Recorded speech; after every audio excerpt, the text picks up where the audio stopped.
नमस्कार दोस्तों, एक बार फिर से स्वागत है आप सभी का अतुल्यारेस के इस डिजिटल प्लेटफॉर्म पर। तो दोस्तों, हमने शुरू किया था सेकंड ग्रेड अध्यापक भर्ती परीक्षा यानी वरिष्ठ अध्यापक भर्ती परीक्षा का पेपर सेकंड। और पेपर सेकंड में हम पढ़ रहे हैं सामाजिक अध्ययन को यानी एसएसटी को अपने पढ़ रहे हैं। और एसएसटी में जो हमने सबसे पहले सब्जेक्ट शुरू किया था वो था ज्योग्राफी। तो दोस्तों, ज्योग्राफी का जो हमारा सिलेबस था उसमें से पहला टॉपिक अपने कर चुके थे, मोशन ऑफ अर्थ, ये हमारा हो चुका था। लेटीट्यूड लॉन्गिट्यूड ये भी हो चुका था। इसके बाद में दूसरे टॉपिक के अंदर था इंटीरियर ऑफ अर्थ, ये भी अपने कर चुके थे। अब हम बात करेंगे origin of continent and oceans की, यानी महाद्वीप और महासागरों की उत्पत्ति जो है वो किस प्रकार से हुई है उसके बारे में हम डिस्कस करने वाले हैं। उसके बाद में सडन मोमेंट्स के विषय में बात करेंगे। तो चलिएगा शुरू करते हैं आज की क्लास को। और दोस्तों, क्लास को शुरू करने से पहले अगर अभी तक आपने वीडियो को लाइक नहीं किया है तो कर दीजिएगा, चैनल को सब्सक्राइब नहीं किया है तो कर लीजिएगा, क्योंकि इस तरह की क्वालिटी एजुकेशन वीडियो केवल और केवल आपको यहाँ इसी चैनल पर मिलेंगे। और साथ ही साथ केवल यही चैनल है जो आपको पूरा सिलेबस टॉपिक वाइज करवाता है दोस्तों। तो चलिएगा शुरू करें क्लास को। तो दोस्तों, आज की इस क्लास में हम बात करने वाले हैं महाद्वीप और महासागरों की उत्पत्ति के संबंध में। ये इसका पहला भाग है। इसके दो मुख्य सिद्धांत है। एक सिद्धांत की चर्चा हम इस वीडियो में करेंगे, दूसरे सिद्धांत की चर्चा जो अपने नेक्स्ट वीडियो में देखेंगे। तो दोस्तों, महाद्वीप और महासागर जैसा आज हम देखते हैं पृथ्वी के ऊपर हमारे 7 महाद्वीप हैं। जैसे एशिया महाद्वीप है, ऑस्ट्रेलिया महाद्वीप है, उत्तरी अमेरिका है, दक्षिणी अमेरिका है, यूरोप है, अंटार्कटिका है। तो इस प्रकार के जो हमारे महाद्वीप रहेंगे, साथ ही साथ महासागरों की हम बात करें, हिंद महासागर है, प्रशांत महासागर है, अटलांटिक महासागर है। तो इन महासागरों की जो स्थिति आज हम जिस रूप में मानचित्र में देखते हैं हमेशा से वैसी नहीं थी। हम देखेंगे कि इनकी उत्पत्ति जो है वो किस प्रकार से होती है। आज का जो स्वरूप मानचित्र पर हम देखते हैं वो कब और कैसे निकल करके आया था। तो सबसे पहली बात कि महाद्वीप और महासागर प्रथम श्रेणी के उच्चावच माने जाते हैं। प्रथम श्रेणी के उच्चावच वे होते हैं जो धरती के निर्माण के समय सबसे पहले बने। तो सबसे पहले महाद्वीप और महासागर बने, फिर उनके ऊपर पर्वत पठार जो बने वो सेकंड में आएंगे, फिर उनके जो इरोजन से जो बने वो थर्ड के अंतर्गत आते हैं दोस्तों। तो प्रथम श्रेणी के उच्चावच, अगर आपसे पूछा जाए महाद्वीप और महासागर कौन सी श्रेणी के उच्चावच है, तो ये प्रथम श्रेणी के 3 श्रेणी के टोटल हुआ करते हैं, जिसमें से प्रथम श्रेणी के उच्चावच आते हैं दोस्तों। इनकी उत्पत्ति और विकास के संबंध में विद्वानों ने अलग अलग कई प्रकार के सिद्धांत प्रस्तुत किए हैं, जिनमें से एक आता है महाद्वीपीय विस्थापन का सिद्धांत और दूसरा जो आता है प्लेट विवर्तनिक का सिद्धांत आता है। 2 सिद्धांत ये दोनों ही काफ़ी ज़्यादा इम्पोर्टेंट है। इस वीडियो में हम पहले सिद्धांत को अच्छे से समझेंगे, क्या है और कौन कौन सी इसकी मान्यताएं हैं, इसकी आलोचनाएं भी क्या है दोस्तों, ये सारा हम यहाँ पर डिस्कस करने वाले हैं। तो दोस्तों, महाद्वीप और महासागरों की उत्पत्ति के संबंध में जो 2 सिद्धांत हम पढ़ने जा रहे हैं, एक तो है महाद्वीपीय विस्थापन का सिद्धांत और दूसरा है प्लेट विवर्तनिकी का सिद्धांत। आइए सबसे पहले हम बात करते हैं महाद्वीपीय विस्थापन के सिद्धांत के विषय में। जैसा नाम से ही स्पष्ट है, महाद्वीपों का क्या हुआ है दोस्तों, विस्थापन हुआ है, यानी ये एक स्थान से दूसरे स्थान पर चल रहे हैं दोस्तों। इसे हम कॉन्टिनेंटल ड्रिफ्ट थ्योरीज के नाम से भी जानते हैं इंग्लिश में अगर हम बात करना चाहें। तो देखिएगा, सबसे पहले जो आपका क्वेश्चन बनता है कि महाद्वीपीय विस्थापन का विचार जो आया था सबसे पहले 1620 में फ्रांसिस बेकन को, 1885 में स्नाइडर को और 1910 में जेफ टेलर ने जो है ये विचार सबसे पहले महाद्वीपीय विस्थापन का विचार जो है वो प्रस्तुत किया था। लेकिन इसका सिद्धांत के रूप में जो प्रतिपादन किया वो 1912 के अंदर जर्मन अल्फ्रेड वेगनर के द्वारा किया गया था। अब अगर आपसे पूछा जाए कि ये सिद्धांत किसके द्वारा दिया गया है, तो डेफिनेट ये जो सिद्धांत है वो वेगनर के द्वारा दिया गया है। किसके द्वारा दिया गया है, ए वेगनर के द्वारा। इसको अपने ए वेगनर शॉर्ट में लिखा करते हैं। 1912 के अंदर ए वेगनर के द्वारा ये सिद्धांत दिया गया है। इससे पहले भी इस सिद्धांत के विषय में बातें की गई थी, लेकिन वो पूरी तरह से क्लियर नहीं थी।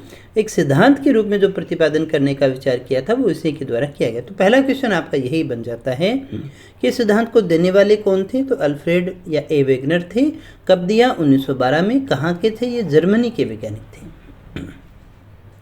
जर्मनी के भूगोलवेत्ता हैं जिन्होंने ये सिद्धांत जो है वो प्रतिपादित किया था। वेगनर एक जलवायुवेत्ता थे। कौन थे दोस्तों? ये एक जलवायुवेत्ता थे जो भूतकाल में हुए जलवायु परिवर्तन की समस्या का समाधान चाहते थे। वो ऐसा देख रहे थे कि अभी जो जलवायु परिवर्तन हुआ ये किस प्रकार से हुआ, वो जलवायु का अध्ययन कर रहे थे। उसी दौरान इनके सामने ये थ्योरीज आती है दोस्तों।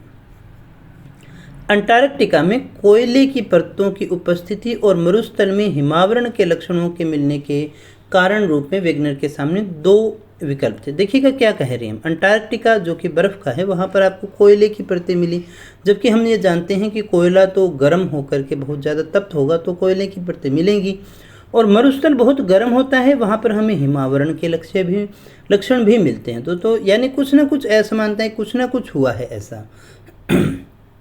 तो ऐसा क्या हुआ कि कोयले वाले में तो जो है सर्दी पड़ने लग गई, और मरुस्थल जो था जहाँ हिमावरण हुआ करता था वहाँ पर आज कभी आपको मरुस्थल देखने को मिलता है। तो उसके कारण क्या रहे होंगे? तो वेगनर के सामने दो विकल्प सामने आते हैं कि जलवायु कटिबंधों का स्थानांतरण हुआ और स्थल भाग जो है वो क्या है, स्थिर रही। यानी ये जो हमारी पृथ्वी है, जो अपने जलवायु कटिबंध है, जिनके विषय में अपने पहले बात कर चुके हैं कि स्थल भाग जो था वो तो वहाँ का वहाँ ही रहा, लेकिन ये जलवायु कटिबंध है ये बदल गए, और इन बदलने के कारण जो है ये सारी स्थितियाँ चेंज हो गई। दूसरा ये था कि जलवायु कटिबंध तो ऐसे के ऐसे रहे, और ये जो स्थल भाग जो यहाँ हुआ करता था वो ऊपर नीचे हो गया। तो दो थे। जैसे हम शीत कटिबंध की बात करें तो शीत कटिबंध यानी उत्तरी ध्रुव में जो स्थिति होनी चाहिए वो तो हमें हिमावरण के रूप में मरुस्थलों में मिल रही है, और जो मरुस्थलों में होनी चाहिए वो हमें अंटार्कटिका में मिल रही है। तो मतलब कुछ ना कुछ तो गड़बड़ हुआ है, या तो जो जलवायु के कटिबंध है वो स्थिर रहे हैं और स्थल भाग है वो जो है स्थानांतरित हो गया, या फिर जो है कटिबंध स्थिर रहे, स्थल भाग तो स्थिर रहे और कटिबंधों में परिवर्तन हो गया, या कटिबंध स्थिर रहे या स्थल भागों का स्थानांतरण हो गया। ये इसी चीज़ का आंसर ढूंढ रहे थे दोस्तों।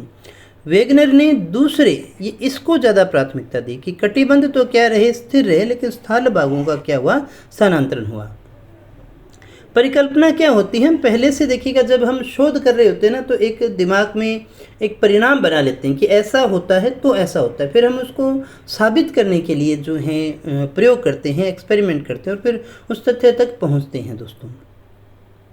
तो वेगनर ने दूसरे विकल्प को अपनी परिकल्पना के रूप में लिया, और कार्बोनिफेरस युग में समस्त महाद्वीप और स्थलखंड के रूप में स्थित थे, जिन्हें पेंजिया कहा गया था। और ये स्पष्ट किया इन्होंने कि कार्बोनिफेरस जो युग था उसमें सारे महाद्वीप, जैसे ये पृथ्वी है तो सारे महाद्वीप पर एक ही स्थलखंड हुआ करता था, ये एक ही स्थलखंड था। इस स्थलखंड को इन्होंने क्या नाम दे दिया? पेंजिया नाम दे दिया। और इसके चारों ओर ये जो महासागर था एक ही महासागर था, जिसे इन्होंने क्या कह दिया? पेंथालासा कह दिया।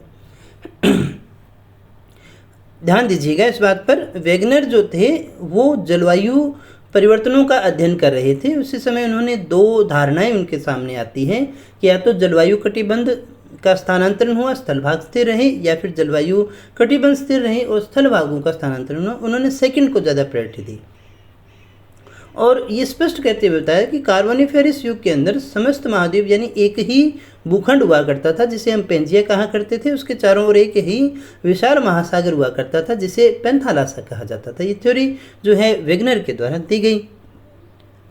अब यहाँ आप देख सकते हैं ये सारा का सारा क्या है, ये सारा जो आप देख पा रहे हैं ना, ये सारा का सारा ये एक ही भूखंड हुआ करता था, जिसे हम क्या कहते थे?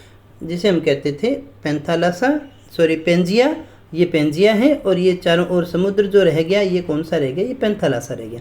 अब इसी में ये सारे थे, जैसे ये यूरेशिया, उत्तरी अमेरिका, दक्षिणी America, Africa, Antarctica, Bharat, Australia, ये सारे इसी के अंदर थे, ऐसे छोटे छोटे टुकड़ों के रूप में। और फिर ये बिखर गया आंतरिक दबाव के कारण, आंतरिक बल के कारण इसके टुकड़े टुकड़े हो गए, और ये जो दूसरे स्थानों पर क्या हो गए? स्थानांतरित हो गए। इसलिए ही यहाँ पर देखिएगा जो है जलवायु भी क्या है? परिवर्तित हमें देखने को मिलती है। आइए समझते हैं क्या कहा था।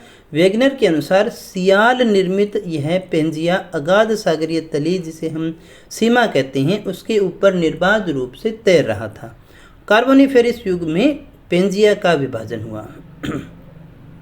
हमने क्या कहा? सबसे ऊपर क्या थी? सियाल, उसके नीचे क्या थी? सीमा थी, उसके नीचे थी सीमा, ये थी सियाल। तो सियाल जो है, सियाल के अनुसार सियाल निर्मित ये पेंजिया जो है वो पेंजिया कुछ किससे निर्मित था, सियाल से। और सीमा जो है, सीमा के ऊपर लिक्विड रूप में, ये सीमा के ऊपर क्या कर रहा था, ये जो स्थल था वो तैर रहा था कार्बोनिफेरस युग में। पेंजिया कार्बोनिफेरस के अंदर इसका क्या हो गया, इसके टुकड़े हो गए, इसका विभाजन हो गया दोस्तों। ये देखिएगा, ये था हमारा पेंजिया, इस तरह से इसका विभाजन होता है। यहाँ देखिएगा ये सारा का सारा आप एक देख पा रहे हैं, ये सारा का सारा एक है, लेकिन यहाँ पर देखिएगा इसका विभाजन होना शुरू हो जाता है। और इस प्रकार से पर्मियन युग और ट्रियासिक युग आते आते देखिएगा यहाँ पर ये लोरेशिया के अंदर ये और ये गोंडवाना लैंड के अंदर क्या हो जाता है, दो भागों में आ जाता है। और इनके बीच में कौन सा सागर आ गया, टेथिस सागर आ जाता है दोस्तों। तो ये इस प्रकार से पेंजिया जो था, पेंजिया के हमें दो टुकड़े देखने को मिलते हैं। ये देखिएगा यहाँ पर हम इसको देख पा रहे हैं, ये एक है और फिर आगे से आगे धीरे धीरे इसमें विभाजन होना शुरू हो जाता है। प्रथम विभंजन में क्या हुआ, टेथिस भूसन्नति बनी। प्रथम विभंजन के अंदर क्या हुआ, टेथिस भूसन्नति बनी, जिसके उत्तर में स्थित भाग को हमने क्या कहा, अंगारा लैंड। ये तो क्या कहलाया, अंगारा लैंड। और नीचे वाला लैंड कौन सा कहलाया, गोंडवाना लैंड। अंगारा लैंड इसे अपने लोरेशिया भी कहते हैं, और नीचे वाला ये क्षेत्र क्या कहलाया, गोंडवाना लैंड। टेथिस भूसन्नति या टेथिस सागर जिसे हम कहते हैं वो बीच में आ जाती है। तो प्रथम विभंजन जब हुआ, प्रथम विखंडन जब हुआ तो उसमें टेथिस भूसन्नति बनी। उत्तरी भाग को हमने अंगारा लैंड कहा और दक्षिणी भाग को हमने क्या कह दिया, गोंडवाना लैंड कह दिया। कालांतर में इनमें और विखंडन होना शुरू हो गया और विखंडित भागों के विषुवत रेखा और पश्चिम की ओर प्रवाह से महाद्वीपों की वर्तमान स्थिति बनी। देखिएगा ये हमारा लोरेशिया हो गया, हमने कहा था अंगारा लैंड और ये गोंडवाना लैंड, पहले ये दो टुकड़ों में, फिर ये पश्चिम की ओर भी चलने शुरू हो गए। देखिएगा क्या कहा हमने, विखंडित भागों के विषुवत रेखा और पश्चिम की ओर प्रवाह से महाद्वीपों की वर्तमान स्थिति बनी। ये जो है चलने शुरू हो गए। देखिएगा इस प्रकार से टुकड़े इनके आगे से आगे बढ़ने शुरू हो गए और ये हमारे जो आज के महाद्वीप हैं कुछ कुछ वैसी स्थिति हमें देखने को मिलती है। तो यानी अंगारा लैंड और गोंडवाना लैंड में जो है आगे से आगे विभाजन होता चला गया और जो वर्तमान अपने जो महाद्वीप हम देख रहे हैं वो हमें देखने को मिलते हैं। यहाँ पर देखिएगा ये स्थिति आई सबसे पहले की, फिर दूसरी स्थिति हाँ यहाँ इस रूप में देखते हैं, और फिर तीसरी स्थिति के अंदर देखिएगा ये सारे काफ़ी ज़्यादा दूर दूर होते चले गए, पश्चिम की ओर विभाजन यहाँ हम देखते हैं। यहाँ देखिएगा सारे के सारे चिपके हुए हैं ना, यहाँ अभी तक क्या है, चिपके हुए हैं, लेकिन यहाँ पर देखिए क्या हो गया, दूरी आनी शुरू हो गई है और धीरे धीरे करके ये देखिएगा यहाँ ये दूरी कम है, लेकिन ये धीरे धीरे क्या हो गए हैं, अलग होने शुरू हो गए और एक प्रकार से ये अपना अफ्रीका महाद्वीप और ये अलग अलग हमें दिखाई देने शुरू हो जाते हैं। और यहाँ आते आते वर्तमान स्थिति के अंदर ये देखिएगा इसी से ये सारे ये इतनी ज़्यादा दूर हो गए और ये ऑस्ट्रेलिया यहाँ पर आ गया, ये भारत हमारा रह गया, ये अफ्रीका रह गया, ये एशिया रह गया, यहाँ यूरोप रह गया, उत्तरी अमेरिका, दक्षिणी अमेरिका। तो इस प्रकार से यहाँ पर वर्तमान स्थिति के रूप में ये इस प्रकार से बन करके आता है। तो एक ही स्थल था पेंजिया, पेंजिया के टुकड़े हुए, विभाजन होता गया और आगे से आगे सरक करके इनमें विस्थापन होकर के हमें वर्तमान स्थिति देखने को मिलती है, जिसे अपने महाद्वीपीय विस्थापन के नाम से जानते हैं दोस्तों। वेगनर ने महाद्वीप के दो दिशाओं में प्रवाह के लिए निम्न बलों को उत्तरदायी माना। अब ये कहा भी दो दिशाओं में ये विस्थापन क्यों हुआ, इसके लिए ये दो बल उत्तरदायी बताते हैं। पहला बल तो है गुरुत्वाकर्षण और प्लवनशीलता बल। इनसे भूभागों का प्रवाह भूमध्य रेखा की ओर हुआ, यानी ये भूमध्य रेखा की ओर आने शुरू हुए, जिससे भारत, ऑस्ट्रेलिया, मेडागास्कर और अंटार्कटिका का निर्माण हुआ, भूमध्य रेखा की ओर चले। दूसरा जो था ज्वारीय बल, ज्वार बल के कारण भूभागों का प्रवाह पश्चिम की ओर हुआ, ये पश्चिम की ओर चल पड़े, जिससे उत्तरी अमेरिका और दक्षिणी अमेरिका की ओर हुआ। दोस्तों हमने सबसे पहले ये कहा ना कि हमारे पास में तो कितने टुकड़े थे, एक ही टुकड़ा था, उसके दो भाग बने। फिर देखिएगा इनमें जो विस्थापन हुआ, एक तो भूमध्य रेखा की ओर हुआ, एक पश्चिम की ओर हुआ। भूमध्य रेखा की ओर हुआ तो उससे भारत, ऑस्ट्रेलिया, मेडागास्कर और अंटार्कटिका का निर्माण हुआ, और ज्वारीय बल जो था उसके कारण ये पश्चिम की ओर गया और पश्चिम की ओर जाने से उत्तरी अमेरिका और दक्षिणी अमेरिका का निर्माण हुआ था। दोस्तों वेगनर के अनुसार उत्तरी और दक्षिणी अमेरिका के अलग होने से उस रिक्त स्थान पर अंध महासागर, ये इधर चले गए तो जाने से ये बीच में जो बना उसे अंध महासागर, और ऑस्ट्रेलिया और अंटार्कटिका के पृथक होने से, ये ऑस्ट्रेलिया और अंटार्कटिका के पृथक होने से बीच में हिंद महासागर, और शेष बचा हुआ महासागर जो है पेंथालासा था, वो क्या कहलाता है, वो प्रशांत महासागर के नाम से जाना जाता है। यूँ कह सकते हैं हम आज का जो प्रशांत है वही उस समय का पेंथालासा है दोस्तों।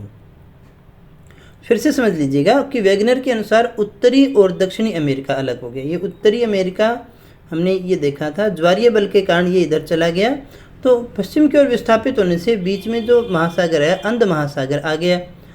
ऑस्ट्रेलिया और ये नीचे गए तो इसके कारण यहाँ पर जो स्थान बचा वहाँ पर हिंद महासागर हो गया। शेष जो बचा उसे अपने पेंथालासा प्रशांत महासागर के नाम से जानते हैं दोस्तों। अब हम कहें कि महाद्वीपीय विस्थापन के पक्ष में प्रमाण कौन कौन से हैं, हम कैसे मान लें कि ऐसा ही हुआ होगा। अब हम बैठ करके ख्याली पुलाव नहीं बना सकते, उसके संबंध में उन्होंने कुछ प्रमाण भी दिए, जिसमें भौगोलिक प्रमाण की बात करें, भूगर्भिक प्रमाण की बात करेंगे, भू ज्यामितीय प्रमाण की बात करेंगे, जैविक प्रमाण की बात करेंगे और पूरा जलवायु प्रमाण की बात करेंगे दोस्तों। तो ये सारे के सारे जो प्रमाण इनके द्वारा दिए गए थे, जिसमें से सबसे पहला हमारा जो प्रमाण आता है भौगोलिक प्रमाण के विषय में अपनी बात करते हैं। ये अफ्रीका है और ये दक्षिणी अमेरिका है। यहाँ ये देखिएगा जिगसॉ फिट के द्वारा ये इसमें से अटका हुआ है दोस्तों, जिसे जिगसॉ फिट के नाम से जानते हैं। गिनी की खाड़ी में ब्राज़ील प्रायद्वीप का सटाना क्षेत्र है गया, ये अफ्रीका में गिनी की खाड़ी है और ये ब्राज़ील है दोस्तों। ये जिगसॉ फिट बोलते हैं अपने, जैसे जिगसॉ फिट ऐसे ऐसे नहीं होता, इसमें दूसरी चीज़ अटक जाएगी तो वो फिर आगे निकलती नहीं है। अटलांटिक तटों में साम्य विस्थापन जिसे अपने जिगसॉ फिट के नाम से जानते हैं, अटलांटिक के अंदर, यही आपको याद रखना है, यही आपको ज़्यादा अच्छे से समझ में आएगा कि ये जो अफ्रीका है ना, अफ्रीका और दक्षिणी अमेरिका की स्थिति ऐसी है कि अगर आप इसको इसमें डालोगे ना तो ये जिगसॉ फिट की तरह एकदम फिट हो जाएगा, ये कहना चाहते थे। जब इन दोनों की स्थिति को आप देखो, कभी तो ये ऐसा रहा ही होगा, ये ऐसे कल्पना करते हैं, कभी तो ये ऐसा रहा ही होगा दो टुकड़ों के रूप में। जैसे अपने बच्चों वाले जो गेम देखे होंगे ना, कई बार एक चित्र को वो टुकड़ों में बांट देते हैं और फिर हम उनके अंदाजे लगा करके आपस में जोड़ते हैं, और कभी तो वो चित्र पूरा एक ही था, अभी हमने उसको बिखेर दिया है, फिर हम उसमें जिगसॉ के अंदर हम उसको फिट कर देते हैं। तो ऐसे ही यहाँ पर हम देख रहे हैं अटलांटिक महासागर के पूर्व और पश्चिमी तटों में अद्भुत साम्य की अवस्था हमें देखने को मिलती है। अटलांटिक महासागर है, उसका पूर्वी और पश्चिमी जो तट हैं उसमें साम्य देखने को मिलता है। अटलांटिक महासागर के दोनों तटों को पुनः सटाया जा सकता है, यानी दोनों को अगर हम मिलाएंगे तो दोनों एक दूसरे के अंदर क्या हो जाएंगे, फिट हो जाएंगे। इसे ही जिगसॉ फिट का नाम दिया जाता है। उसके अनुसार पश्चिमी अफ्रीकी उभार कैरेबियन सागर में तथा दक्षिणी अमेरिका का उत्तरी पूर्वी भाग गिनी की खाड़ी में सटाया जा सकता है। हमने कहा अफ्रीकी उभार कैरेबियन सागर में और दक्षिणी अमेरिका का उत्तरी पूर्वी भाग गिनी की खाड़ी में। ये जो गिनी की खाड़ी है, ये जो भाग है यहाँ पर अपने इसमें फिट कर सकते हैं, इसे ही जिगसॉ फिट कहा गया है। यानी एक प्रकार से ये भौगोलिक साम्य है, ये हमें देख करके लग रहा है कि ये कहीं ना कहीं आपस में क्या रहे होंगे, एक रहे होंगे। बात को समझने की कोशिश कीजिएगा। भौगोलिक प्रमाण जब हम इस नक्शे को देखते हैं तो हमें ये लगता है कि इसको इसके अंदर अटकाया जा सकता है, जिगसॉ फिट हो रहा है ये, तो इसका मतलब कहीं ना कहीं कभी ना कभी ये आपस में एक रहा होगा दोस्तों। यहाँ पर देखिएगा ना, ये यहाँ अपने फिट कर सकते हैं, ये सारा आपस में अगर इसको जोड़ेंगे ना तो ये एक हो सकता है। अब यहाँ पर एक और चीज़ हम यहाँ पर देख पा रहे हैं जो हमें याद करना है, पर्वतों का संरेखन, अलाइनमेंट ऑफ जो माउंटेन्स हैं उसको भी अपने देख लेते हैं। पर्वतों का संरेखन यानी अलाइनमेंट जो है वो भी आपको इसी प्रकार से देखने को मिल रहा है। यदि विस्थापित महाद्वीपों को सटा करके देखें, यदि हम इन सभी को आपस में सटा लें, पास में कर लें, तो सभी युग की पर्वतमालाओं के संरक्षण में काफ़ी समानताएं हमें देखने को मिलती है। ये संरक्षण कैलोडियन, हर्सियन, अल्पाइन आदि सभी पर्वतमालाओं में देखने को मिलता है। ये हमें एक ही प्रकार की पर्वत श्रृंखलाएं हमें देखने को मिलती है। जब हम इन सभी को अगर एक के अंदर इसमें फिट कर दें तो ये भौगोलिक प्रमाण हमें प्राप्त होते हैं। यदि विस्थापित महाद्वीप, ये विस्थापित महाद्वीप हैं, इनको अगर अपने फिट कर दें, इन सभी को मिला दें, इसको इधर, इसको इधर, इसको इधर फिट कर दें, तो पर्वतमालाएं जो हमारी अल्पाइन और ये रहेगी, इनमें काफ़ी ज़्यादा संरेखण में हमें अलाइनमेंट जो है हमें एक जैसा देखने को मिलता है। यही इसकी समानता है, जिसके कारण हमें लगता है कभी न कभी ये एक भूखंड हुआ होगा। नवीन मोड़दार पर्वतों की उत्पत्ति। वेगनर ने रॉकीज, एंडीज, आल्प्स और हिमालय पर्वत वाले स्थानों पर भूसन्निधियों के विद्यमान होने की कल्पना भी की है दोस्तों, कि यहाँ भी ये पहले पास में ही थे, यहाँ पर भूसन्निधियाँ थी और जिनमें जमा तल छठ पर दबाव पड़ने के कारण ही मोड़दार पर्वतों का निर्माण हुआ है। यानी ये भी इसी प्रकार से बने हुए हैं। जैसे हम इसी को दोबारा देखते हैं तो ये जो भी पर्वत बने हैं, है ना, यह अल्पाइन हो गया, ये कभी न कभी इनके बीच में भूसन्निधियाँ थी और ये जो है दबाव के कारण ही यहाँ पर किनारे पर जो है ये जो पर्वत श्रृंखलाएँ हैं ये हमें देखने को मिलती हैं।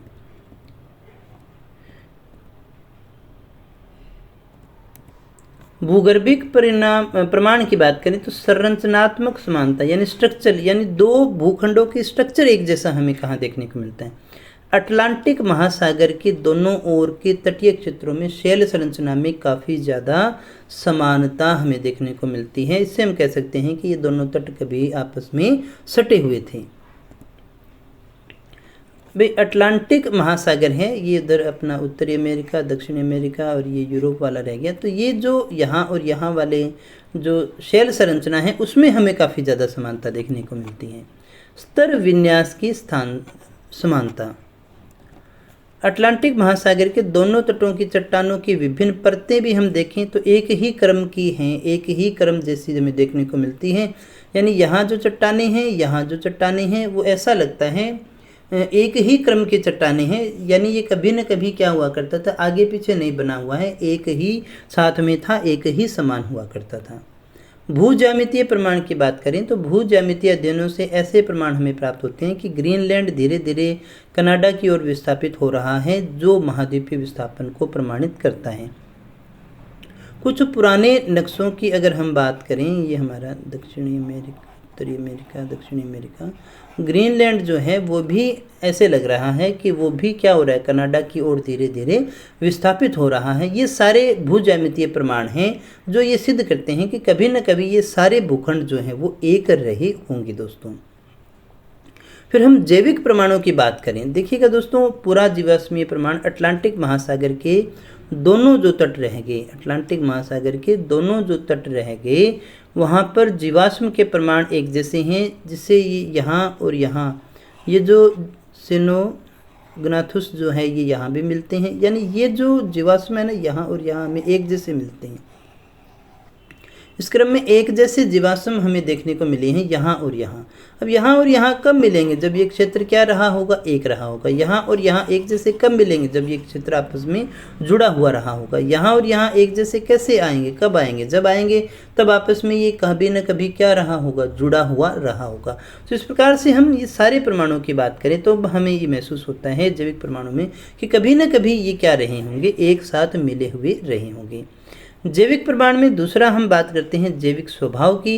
तो जीव शास्त्रियों के शोध के अनुसार नॉर्वे में लेमिंग नामक जंतु पश्चिम की ओर से चलते चलते अटलांटिक महासागर में डूबकर मर जाते हैं। हमने क्या कहा, देखिएगा, जीव शास्त्री क्या कहते हैं, नॉर्वे जो है वहाँ पर जो जंतु है, लेमिंग जंतु है, वो पश्चिम की ओर आते हैं, पश्चिम की ओर जाते हैं। हमने यही कहा था ना कि ये पश्चिम की ओर गया है दोस्तों, विस्थापन हुआ है।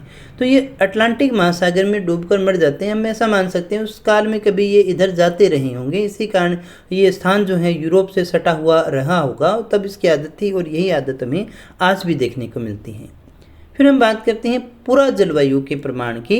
तो कार्बोनिफेरस युग में हिमानीकरण के प्रभाव से, जब हिमयुग था तो भारत, दक्षिण अमेरिका, अफ्रीका और ऑस्ट्रेलिया से भी इसके प्रमाण हैं, जो हमें प्रभाव जो है कार्बोनिफेरस युग के हिमानीकरण के प्रभाव में भारत, दक्षिण अमेरिका, अफ्रीका और ऑस्ट्रेलिया से प्राप्त होते हैं, जो कि काफ़ी ज़्यादा दूर हैं। तो हम मान सकते हैं कि कहीं ना कहीं आपस में एक रहा होगा। यह तभी संभव हो सकता है जब ये एक रहे होंगे। तो दोस्तों इस प्रकार से हमने देखा कि एक प्रकार से उस नक्शे को देख करके ही हम कह सकते हैं कि सारे आपस में जुड़े हुए होंगे और एक दूसरे की चट्टानों के प्रमाण, जीविकीय प्रमाण भी हमें वहाँ पर प्राप्त होते हैं, जिससे हमें ये लगता है ये सारे एक रहे होंगे। अब हम देखें क्या ये सच में ऐसा था, तो ऐसा नहीं भी हो सकता है, इसकी आलोचनाएं भी की गई हैं। तो इसकी आलोचनाओं में अगर हम बात करें तो इसके भौगोलिक क्षेत्र की आलोचना की गई, इसके भूगर्भिक की आलोचना, इसके भूगणितीय जो प्रभाव हमने बताए थे, जो प्रमाण दिए थे, उन सभी की आलोचना की गई। साथ ही साथ जैविक और पुरा जलवायु सभी की आलोचना हमने की है। तो सबसे पहले भौगोलिक की बात करें, अटलांटिक तटों में साम्य स्थापन दोषपूर्ण है। हम कहें दोनों के तटों की स्थापना जिग्सॉ फिट जो किया था वो दोषपूर्ण है, क्योंकि ब्राज़ील के तट को गिनी की खाड़ी में मिलाने से 15 डिग्री का अंतर शेष रह जाता है। हमने कहा ये अफ्रीका का जो हमारा ब्राज़ील था, दक्षिण अमेरिका का, उसको गिनी की खाड़ी में अगर हम फिट करना चाहें तो ये पूरी तरह से फिट नहीं होता है। 15 डिग्री का डिफरेंस फिर भी हमारा शेष रह जाता है, पूरा फिट नहीं होता है। मध्य अटलांटिक कटिक के दोनों तटों को सटाने में भी बाधक है, क्योंकि उसका वेगनर ने कोई स्पष्टीकरण नहीं दिया। अटलांटिक के बीच में एक मध्य अटलांटिक कटक भी है। अब ये कहाँ से आ गया और दोनों को मिलाएं तो फिर ये कहाँ जाएगा, इस बात का स्पष्टीकरण जो है वो नहीं दे पाए थे। जब हम देखते हैं ना, ये मान लीजिएगा उत्तरी अमेरिका, ये हमारा दक्षिणी अमेरिका, ये अटलांटिक सागर है, यूरोप, और ये हमारा अफ्रीका रह गया। तो यहाँ एक मध्य अटलांटिक कटक भी है, ऐसा आकार का अटलांटिक महासागर है। तो ये इसका क्या हुआ, ये कहाँ से आया, ये क्या था, तो इसका जो स्पष्टीकरण है, और अगर हम इन दोनों को मिलाते हैं, इन दोनों भागों को, एक बार फिर से मैं इसको अच्छे से समझा देता हूँ आपको। जैसे ये मान लीजिएगा आपका उत्तरी अमेरिका और ये आपका रह गया दक्षिणी अमेरिका, उत्तरी अमेरिका, दक्षिणी अमेरिका, यूरोप, और ये आपका अफ्रीका रह गया। अब हमने ये कहा था ये इसमें फिट तो हो जाएगा, चलो ठीक है, मान लिया देखने को, लेकिन इनके बीच में एक मध्य अटलांटिक कटक भी तो है अटलांटिक महासागर के अंदर। अब अगर ये इसको आपस में मिलाएंगे तो ये कभी एक रहा होगा, तो फिर ये क्या हो गया, ये कहाँ से आ गया, इसका जो कोई भी स्पष्टीकरण है वो वेगनर इसमें नहीं दे पाया था दोस्तों। इस सिद्धांत की दो प्रक्रियाएं विस्थापन और वलन परस्पर विरोधाभासी हैं, क्योंकि एक तरफ तो हम कह रहे हैं कि विस्थापन हो रहा है और एक तरफ विस्थापन के टकराने से वलन भी हो रहा है। एक और वेगनर के अनुसार सियाल रूपी महाद्वीप जो है वो सीमा में तैर रहा है, जबकि दूसरी ओर उन्होंने बताया कि जमे हुए तलछट में विस्थापन के फलस्वरूप बढ़ते दबाव के कारण वलन भी पड़े थे। दोस्तों, जब हम ये कह रहे हैं कि तलछट तो वहीं रह गया, ये भूखंड जो है वो तैर रहे थे, या फिर सारा ही तैर रहा है, तो ये पूरी तरह से ये इस बात को स्पष्ट नहीं कर पा रहे थे। जहाँ एक तरफ ये कह रहे कि सियाल जो है वो महाद्वीप जो है सीमा में तैर रहे हैं, दूसरी तरफ इन्होंने बताया कि जो तलछट था उसमें विस्थापन के फलस्वरूप दबाव पड़ने से वलन भी पड़ गए, तो फिर वो दबाव कैसे हुआ जब वो सारा चल ही रहा है। तो ये चीज़ें वो काफ़ी हद तक स्पष्ट नहीं कर पाए थे। तो ये जो भौगोलिक समानता बताई थी, उन्होंने जिग्सॉ फिट बताया था, वो सारा का सारा फेल कर दिया था। भूगर्भिक आलोचना की बात करें तो भूगर्भीय शास्त्रियों के अनुसार अटलांटिक तटों पर संरचनात्मक और स्तर विन्यास में केवल आंशिक समानताएं हैं। अगर हम ये कहें ना, तो अटलांटिक तट पर जैसे ये आपका उत्तरी अमेरिका, दक्षिणी अमेरिका, यूरोप और अफ्रीका की बात करें तो यहाँ ये जो समानताएं हैं ना, ये आंशिक समानताएं हैं, ऐसा नहीं है बिल्कुल डिटो आपको वहाँ पर मिल रहा है, बहुत अंतर भी हमें दे। तो आंशिक समानताएं तो कहीं भी हो सकती है, आप इसे पूर्णतः से प्रमाणित नहीं कर सकते कि बिल्कुल ऐसा ही हुआ होगा। भूगणितीय आलोचना भी की जाती है। वैज्ञानिक के अनुसार पश्चिम की ओर विस्थापन सूर्य व चंद्रमा के गुरुत्वाकर्षण बल के कारण होता है, यानी उन्होंने ज्वारीय कल्पना की बात की थी, जबकि गणितज्ञों ने सिद्ध किया था कि अमेरिका को पश्चिम की ओर विस्थापित करने के लिए जितने गुरुत्वाकर्षण बल की आवश्यकता होती है वह वर्तमान बल से 10 अरब गुना अधिक होना चाहिए, जो कि संभव नहीं है इतना वहाँ पर हो सकता था। तो इसलिए ये कोई सही बात हमारी नहीं मानी जा रही है। गणितज्ञ आलोचक मानते हैं कि इतने बल का होना असंभव है, तथापि यदि इसे संभव मान भी लिया जाए तो उतने अधिक बल के कारण पृथ्वी की परिभ्रमण गति ही क्या हो जाएगी, बाधित हो जाएगी। जैविक आलोचना की बात करें, समकालीन जब हम कह रहे हैं कि जीवाश्म यहाँ पर हमें एक दूसरे स्थान पर देखने को मिल रही हैं, जैसे हमने ये कहा था कि ये हमारा इधर माने ये भारत रह गया, ऑस्ट्रेलिया रह गया, ये सब में हमने कहा था इस प्रकार से जीवाश्म एक जैसे हमें मिल रही हैं, लेकिन ये आंशिक प्रमाण है, पूरी तरह से एक जैसा नहीं है। हो सकता है वैसे जीव वहाँ पर भी पाए जाते हों। तो हम उसको ये नहीं कह सकते कि बिल्कुल ऐसा ही रहा होगा, तो ये पूरी तरह से प्रमाणित नहीं है। तो दोस्तों इस प्रकार से हम देखें कि उन्होंने जिगसॉ फिट के द्वारा या इस मानचित्र के द्वारा उसको स्पष्ट करने का प्रयास भी किया था, लेकिन वो पूरी तरह से सही भी नहीं था। लेकिन इसका अपने आप में एक महत्व है, अनेक कमियों के बाद में भी इस सिद्धांत की महत्ता बहुत ज़्यादा है। इसने सर्वाधिक वैज्ञानिक सिद्धांत प्लेट विवर्तनिकी के लिए एक आधार प्रस्तुत किया, यानी इसके बाद में जो आया प्लेट विवर्तनिकी सिद्धांत जो आया उसके लिए एक बेस बनाने का काम किया, जिसके ऊपर दूसरा सिद्धांत खड़ा हो सका। यह महाद्वीपीय विस्थापन की पुष्टि भी करता है। इसके द्वारा प्लेट विवर्तनिकी जब आएगा तो हम देखेंगे महाद्वीपीय विस्थापन जो है वो कहीं ना कहीं सही भी साबित हो जाता है दोस्तों। तो दोस्तों आज के लिए इतना ही। हमने ये जो महाद्वीपीय विस्थापन का सिद्धांत था उसको अच्छे से डिस्कस कर लिया है। मुझे उम्मीद है सारी बातें आपको अच्छे से समझ में आ गई होंगी। तो दोस्तों अगर वीडियो अच्छा लगा हो तो लाइक कर देना, दोस्तों के साथ में शेयर भी ज़रूर करना और हमारे टेलीग्राम चैनल से जुड़े रहिएगा, क्योंकि क्लासेस की इन्फॉर्मेशन आपको वहीं से मिलती है। तो दोस्तों मिलते हैं नेक्स्ट वीडियो में कुछ और नए तथ्यों के साथ, कुछ और नई जानकारी के साथ। तब तक यूँ ही बने रहिए हमारे साथ। Thank you very much.